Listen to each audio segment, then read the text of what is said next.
Check one. Like right about here.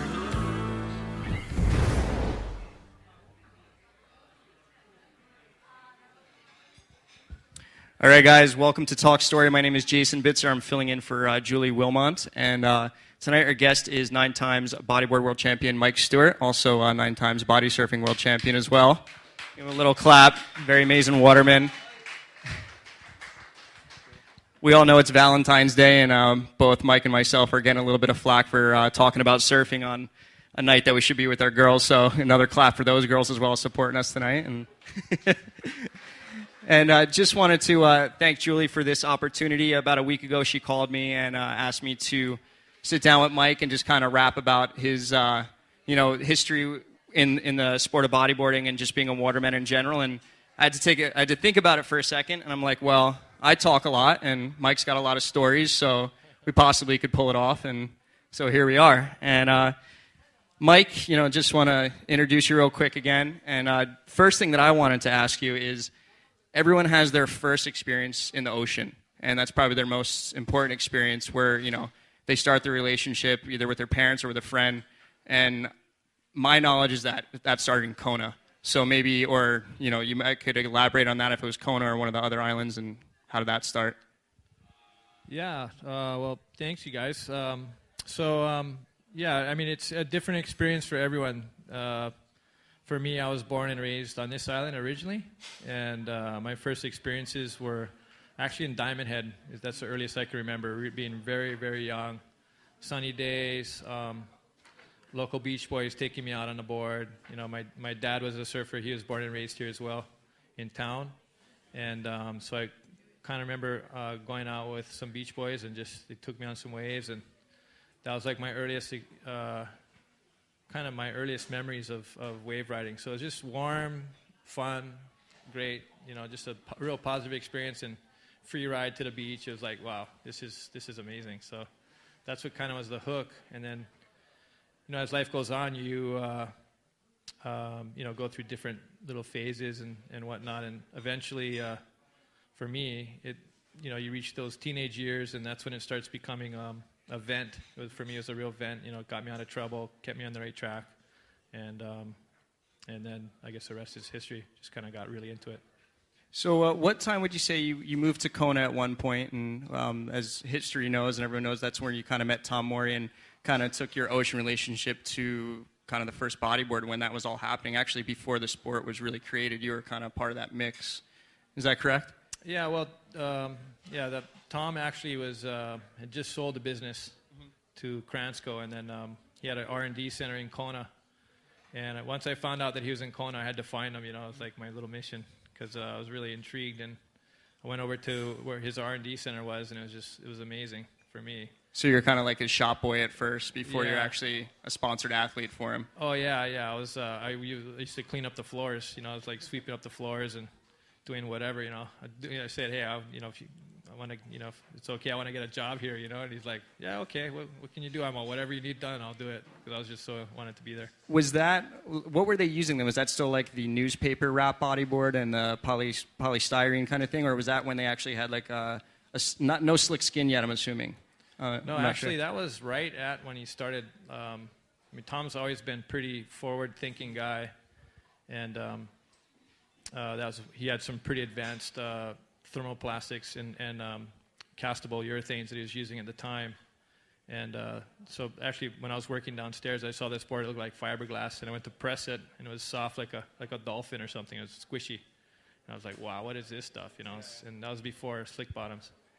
So what drew you to it was just that it was like kind of formed to the wave, It was something unique. No one was doing it yet. There was just a lot of interest because the craft itself was perfect for the waves of Kona and just kind of more what you had in front of you. Yeah.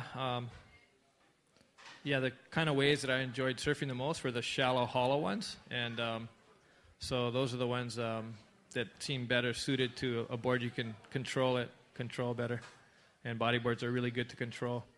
So so that was my kind of really like those types of waves, and the best way to surf them was on these bodyboards, and so that's what I ended up doing. Tom was he was a engineer. Was his background was it for airline? Yeah, for Boeing. He's a mathematician and engineer.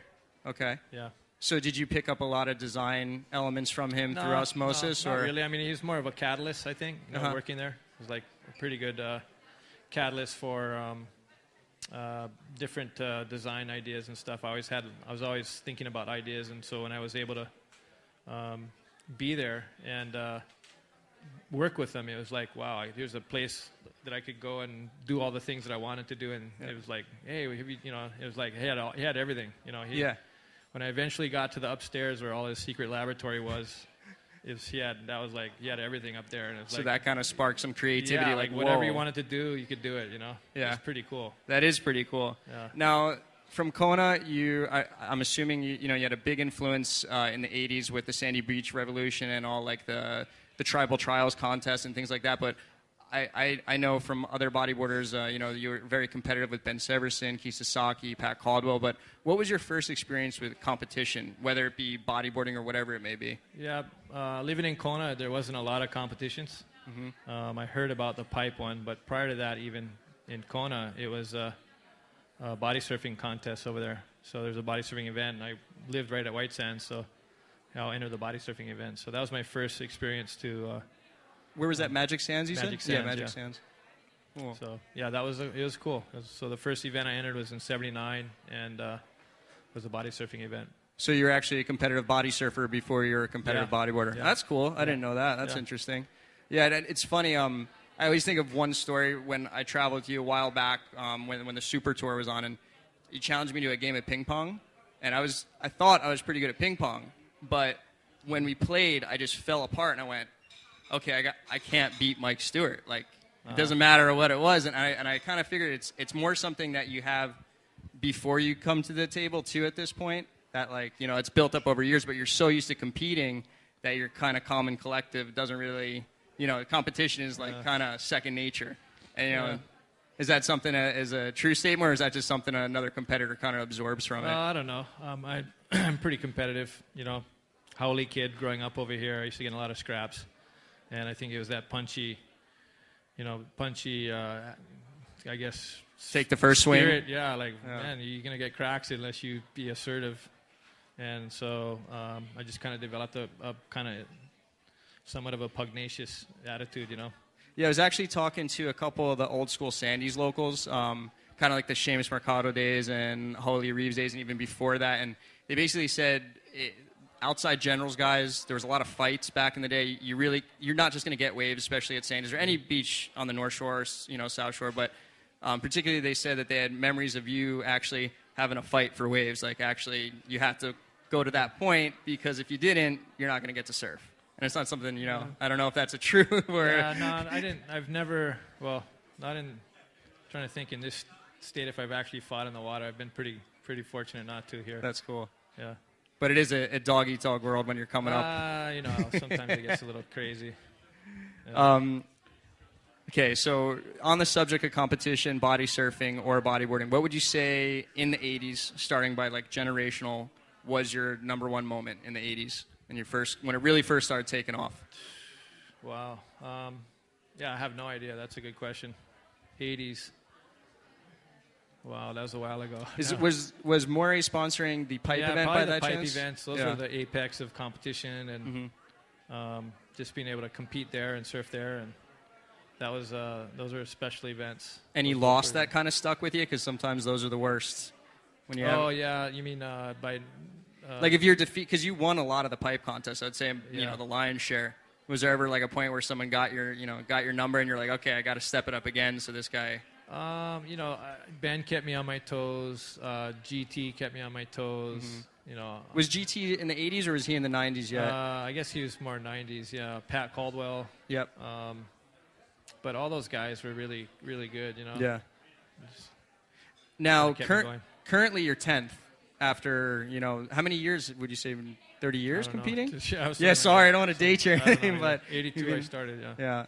So 30 years competing. You're number 10. You won the Chile event, correct? In 2010, was it? Or 2009? Yeah, something like that, yeah. And then this year you had a couple decent results, kept you in the top 16. You've been super consistent all the way through. How do you stay motivated? Like, I can get bored, if I lose one contest or I get a little defeated, most people are just like, I'm kind of over this. I need a little recharge. Well, the waves, the ocean is, infinitely dynamic and changing, and so there's always a new experience to be had. And, the whole competitive drive is psychological to begin with. So, I don't know. It's just something. I'm a competitive person, I guess, and yeah, I enjoy competition. It pushes me forward. Do you still enjoy it? Yeah, that's cool. If there's good waves, I like it. Yeah. If the waves are junk and you got guys that are just like super hungry, it's kind of a drag sometimes. Yeah, there's flat tire at that point. Yeah. Okay, so most memorable heat or experience at Pipeline. So I guess it's a twofold question actually, but I would ask, what was your most memorable heat, and then what's your most memorable experience since we're in the season of the Pipeline contest right now? At Pipe? Yeah, at Pipe.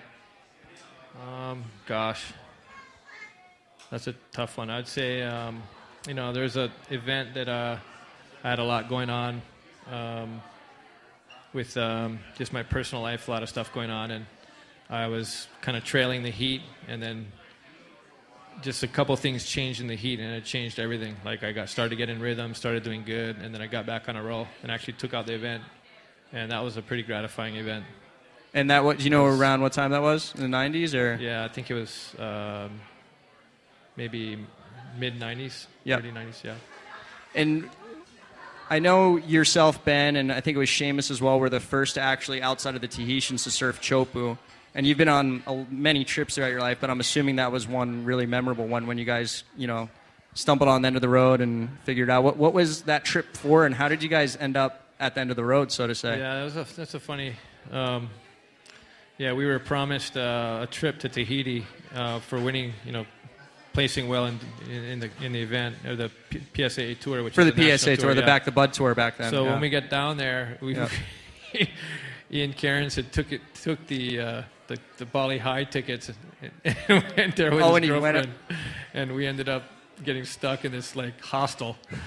So we're like, there's dengue fever. We're like sleeping out on the patio in this hostel, and this is in Papeete or something? This is in Papeete, yeah. Oh, and so we're it was pretty funny. So we ended up there's this Zodiac demo team, and so what we did is a Zodiac demo team. Zodiac what demo is? team. I don't know what that is. What is I didn't that? either. They just like army, military type stuff. No, these guys in the Zodiacs are just like would ride around real fast. Oh, gotcha. Okay. So I convinced one of them that we should go explore the other side of the island. Yeah. And Ben and I had rented a car, and for some reason Ben didn't come with us the first day. Maybe I rented the car. I forget. But anyway, rented the car, and the Zodiac fit perfectly right over the top of it. So we just flipped it over. Engine went in the back. On top of the car? Yeah, on top of the car. And then we just drove to... where the road stopped, I guess. Well, not there. To another place I'd been previously. So I went to my friend's little dock, launched there, and just went exploring, and then went all the way around, surfed a few spots, and then... There's some swell at the time? Yeah, nothing huge, but there's a little bit of waves. Yeah. And then came back around, and on the way back, we kind of...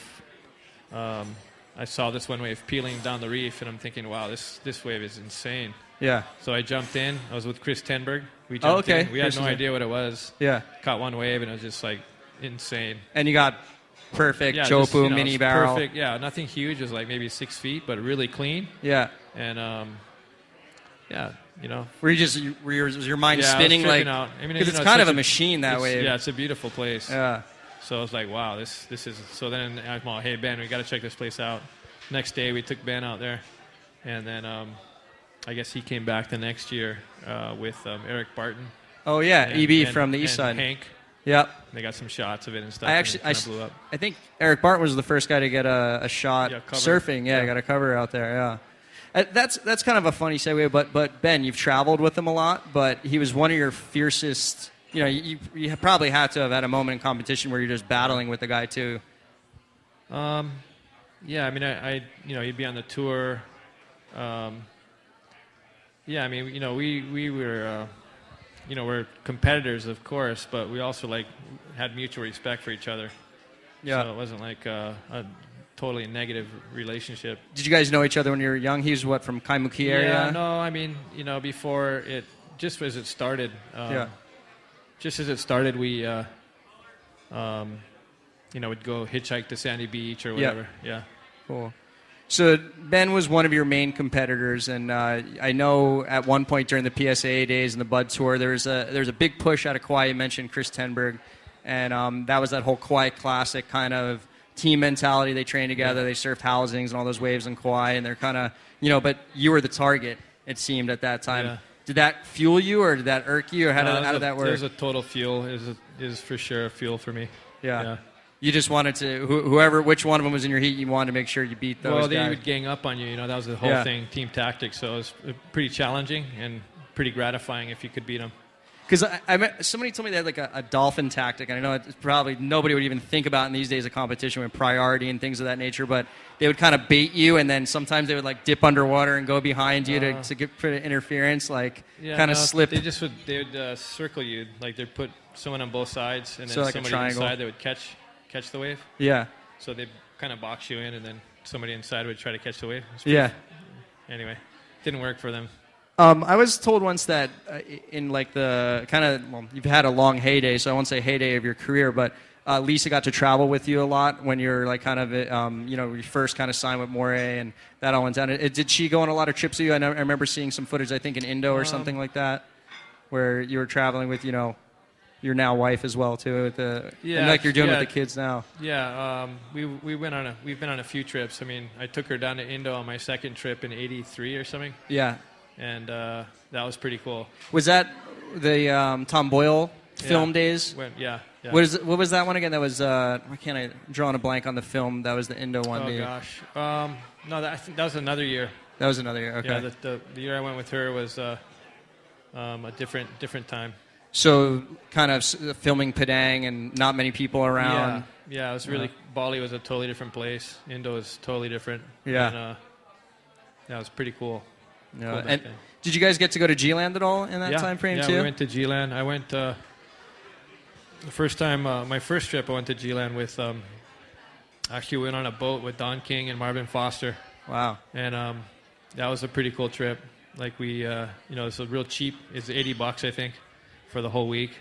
And so, or $40. I think maybe it's $80. We both put in 40 or something. Were the tigers actually roaming around at that time? Yeah, you could hear them at night. Yeah. And, wow. Okay.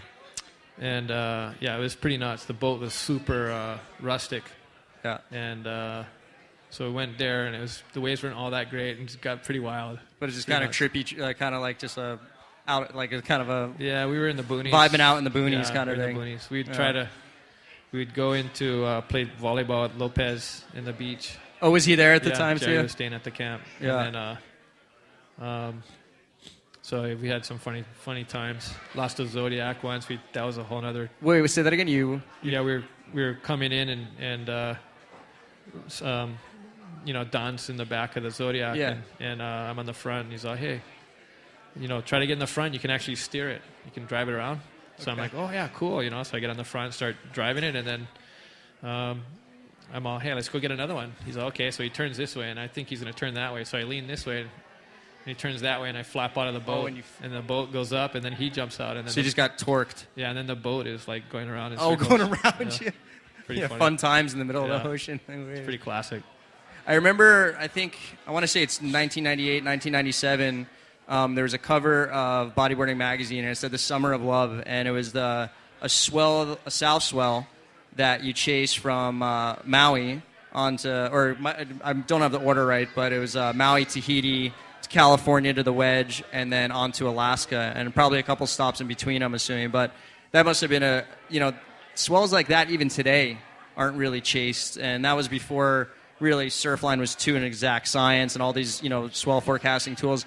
Did you do a lot of that mapping and figuring it out yourself? And how did that trip come about? Sean Collins. I was in Tahiti already, and I emailed Sean to try to figure out where to go, and he said, "Hey, there's a big swell down there."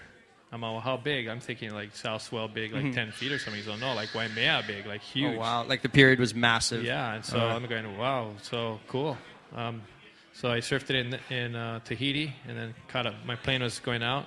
Where'd you surf, Moorea? Or? I surfed Chopu, actually. Oh, you did surf Chopes? The wow. tail end of it. The first day it was too big. Uh-huh. So I surfed Point Venus, Supinus, and then... it wrapped around to Point Venus. Yeah, well, it was, not Point Venus, Supinus. Supinus, Supinus, yeah. So okay. there, and then the next day I got Chopu in the evening. Uh-huh. I jumped on a plane, and I had a day or something to get to Maui, and then I ended up at the way the angle was perfect for Malaya. Oh, so Malaya, I was able to surf Malaya, and then called up Sean. I'm like, hey, it's happening, and he's like, hey, we got to get on the plane. It's already hitting the buoy in California. And I'm like, what do you mean? I'm home.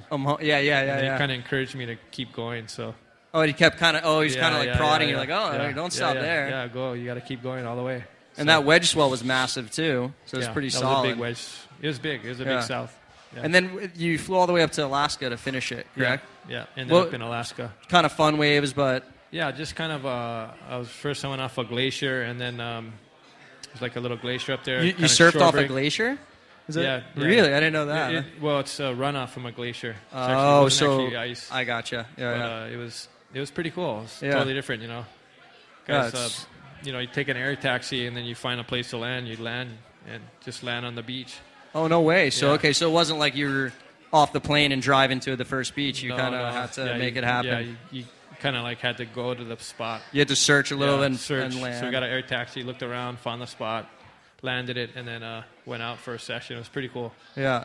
So when you go on these trips, your second passion, or it could be your first passion actually, because you still do it a lot too, is body surfing. Do you always try to get a body surf session in where you go, or is it just depending on the conditions, or is that a priority for you these days still too? Nah, just whatever. I mean, if it's good waves for body surfing, I'll body surf, or if it's good waves for surfing, I'll hardboard. Yeah. Whatever, whatever the conditions dictate. Yeah.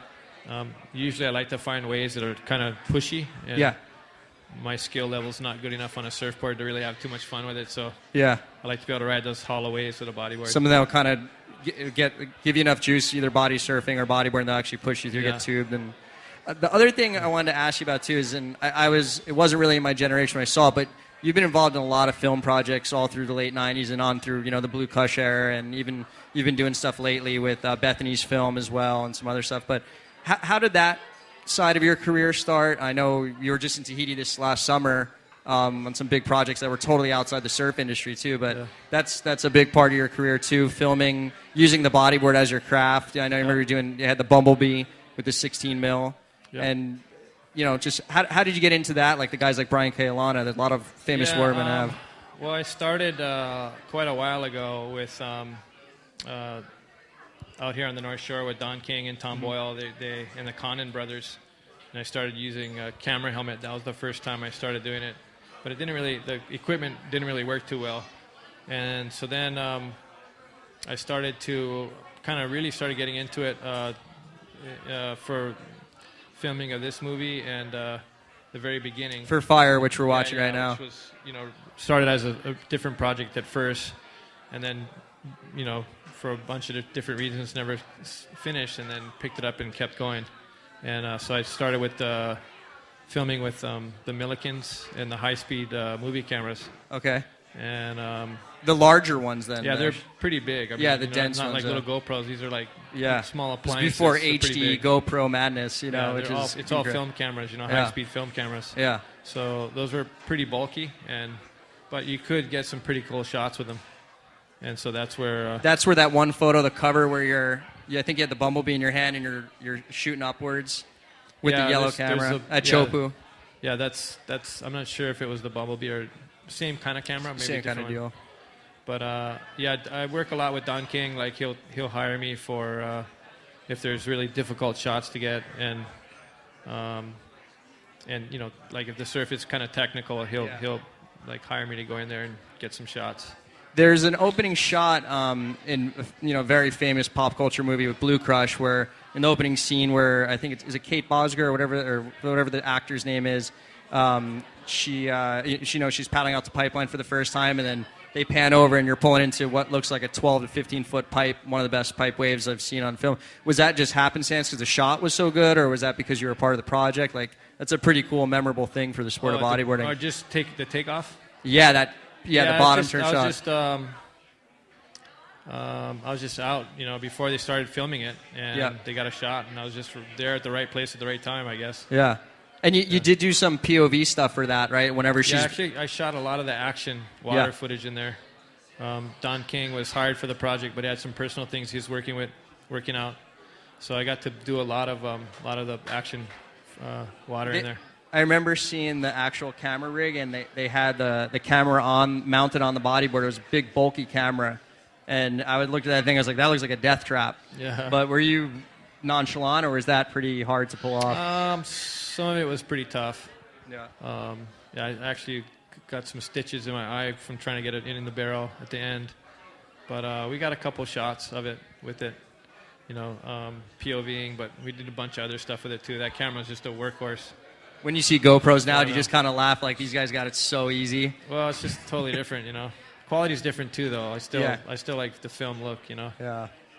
I've seen a couple really cool shots more recently. You've probably seen in Fire too with Makana, but I've also seen you getting barreled with Lisa at Pipe before, and that's pretty hard to do, get barreled with another person on your body. But you just did it recently with Derek, I heard too. I wasn't there that day at Pipe, but you're notorious for actually getting other people barreled on a bodyboard, which is pretty cool. It's that was a different experience, This guy's Derek, he's blind, and so, I guess his dream was to try to get a pipe barrel. Yep. Yeah. And Kelly suggested that he'd get together with me, and I'd take him in through the barrel or something, and so... And make it happen. It's kind of his fault. It's kind of his fault. But it was cool, it was a pretty cool experience for me, too, like to be able to pilot him. First couple of rides we took off, he didn't know if we got in the barrel. He's like, did we get in the barrel? Did we get in the barrel? I'm all, no. Just trying to figure this out. And then the third time we went and we got a little pocket ride, and I didn't have to say anything. He just started screaming. Cause he knew it. He could feel the energy. Yeah, he could feel and hear probably what his senses that he was inside of a tube. It is a weird little vortex. You get different temperatures and different pressure, and so he probably just tripped him out. Well, yeah, things that probably go subconscious. Like for us, it's things we don't really think about. Maybe we feel, but we don't really. Yeah, because it's so visual. Yeah, but we're kind of immune to what we used to probably felt the first time. Is a little bit more. Yeah, it's like, but it's certainly a visceral experience. There's more to it than just the visual. He doesn't speak English. He's a Portuguese-speaking person from Brazil. Did Magno have to translate to him what the setup was? Magno was talking to him, and that helped out a lot, actually. So we'll actually probably see that in his he has a film project coming out pretty soon, right, for Derek. So that'll be cool. That's definitely different. It's probably one of the best experiences that he's ever had. I bet, because it's not easy to get barreled. He's an amazing surfer for that, but that's really cool. This is a question that was a transfer in your career. You own your own company now, Science. You also own Gyroll. And mid-90s, 98, 97, in that area, you did the leap from from a sponsored athlete, and you might have had sponsors still, I'm not sure the transfer, but to an industry player, and that's been, an over a decade, 14 years now. How is that transfer as you're still trying to compete? I can't imagine it being easy to be, running a business, family, and still competing. Yeah, it's not easy. You have to be real efficient with your time, and I'm pretty hardworking, so I'll get on the computer and really power if I need to. Yep. But recently I also have more perspective on things and know that, at a certain point I'm just going to turn it off. Yeah. Before I used to work late into the night. Just grind. Yeah, it's just unhealthy. Yeah. So I'm trying to keep myself in better health so I can kind of keep myself enabled to experience more things. I remember you told me once, and we were at the Human Box Challenge in Indo, I think, or not Box, sorry, the Human Indo Challenge in the Mentwise, and I guess we're just everyone's on a boat, so there's really not much to talk about. And a lot of guys are watching movies, other guys are playing games. And you made a comment, and it sat really well with me. That basically said that, you know, if I'm going to watch a 2-hour movie and put 2 hours of my time into something, it better be really relevant. It better be something that's going to give me knowledge or educate me or bring me somewhere better than I was before. But so from that, I gathered, well, it's a great point to have for everybody. But you kind of cut the fluff out. You want to have some real content when you're wasting time in your life. It has to be something relevant for you. So I don't know, maybe you could comment on that, but you still have that feeling. If you're going to do something, it's got to be kind of relevant. You're not going to waste your time yeah, I mean, try to do things that are meaningful rather than just, you know, I don't know.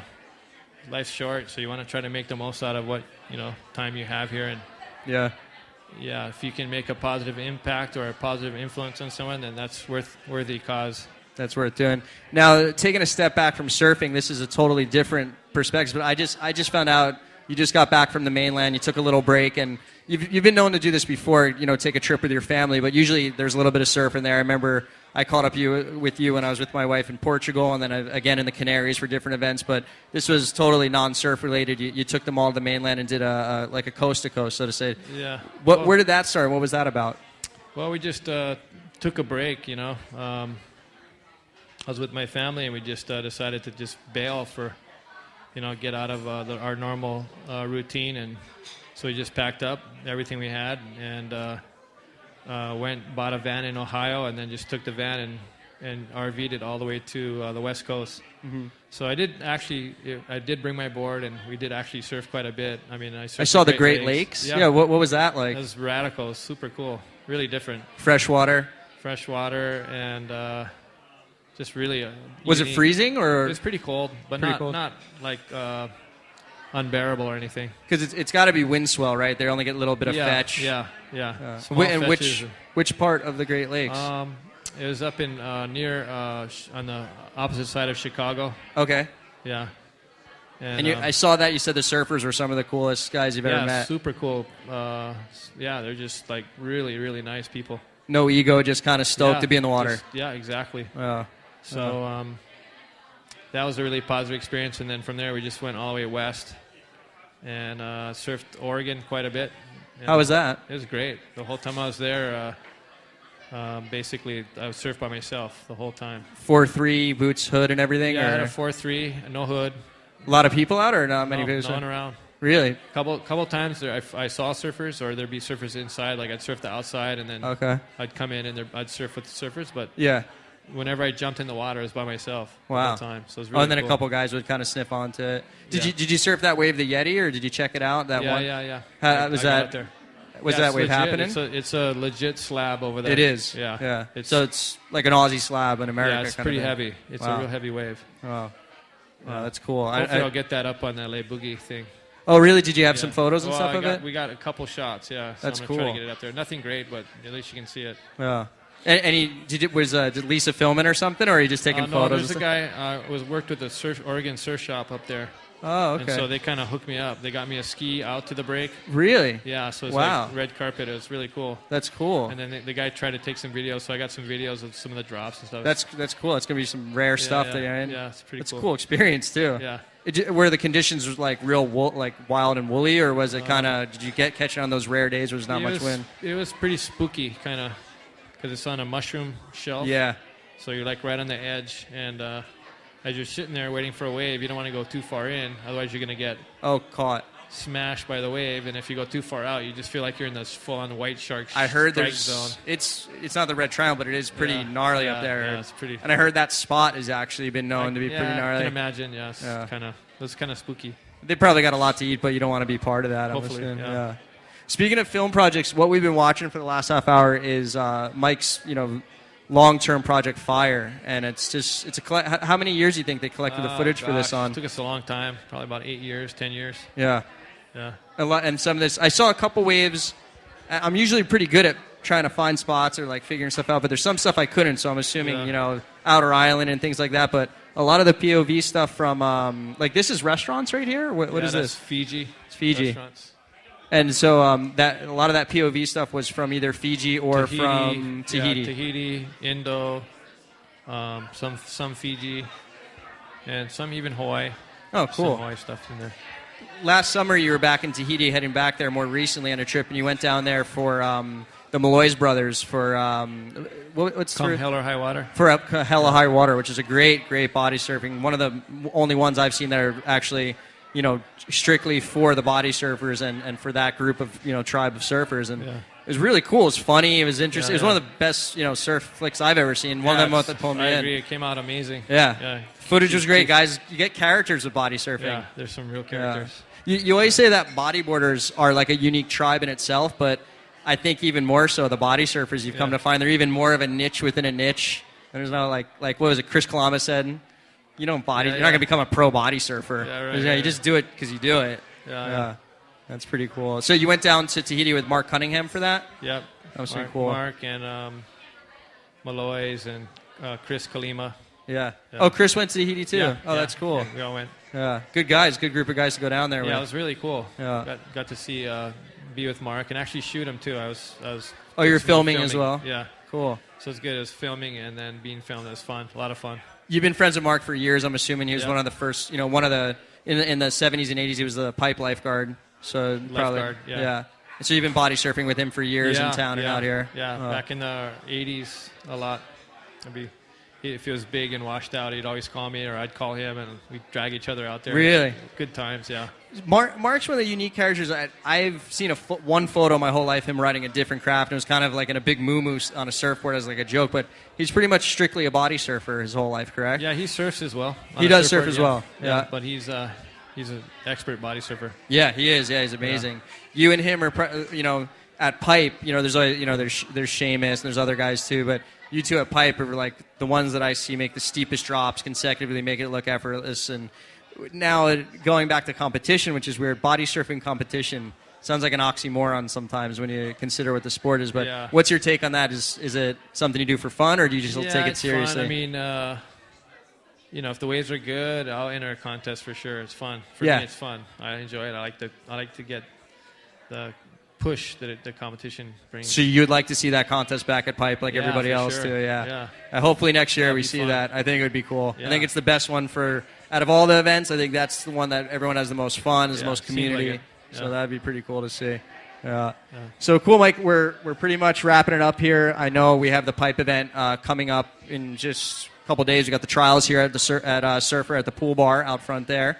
We're at the Surfer bar right now, but right at the point at Kualima Point, and then our event starts on the 19th. Do you have any kind of expectations? I know the forecast, but we had the best year ever for probably any pipe contest. A couple of the lifeguards said, like Dave Wassel said, it was the most hollow contest ever. Is that something that we're kind of trying to hit a mile marker on, or what do you expect? Who do you expect for the top top two? That was pretty. We got pretty fortunate. This. The forecast now doesn't look all that great, but it doesn't take much. I think there should still be enough waves that the action will be pretty intense. Let the kids kind of do their aerial thing and push it that aspect. Guys will be pushing it as hard, at backdoor and stuff, and even at 4 or 5 feet backdoor is pretty heavy. That's great. Yeah, so. And if people on the internet are watching, I just want to say thank you, because Science is actually supporting the contest this year as they've had in years past. So Mike's always giving back. He's one of the guys at Pipe that the original guys in the 70s and 80s that really pioneered big pipe, and now you're still helping with the sport. So thank you for that. Before we wrap too, stoked to be a part of it. Yeah. So thanks again, Mike. I appreciate it, and have a good night, guys.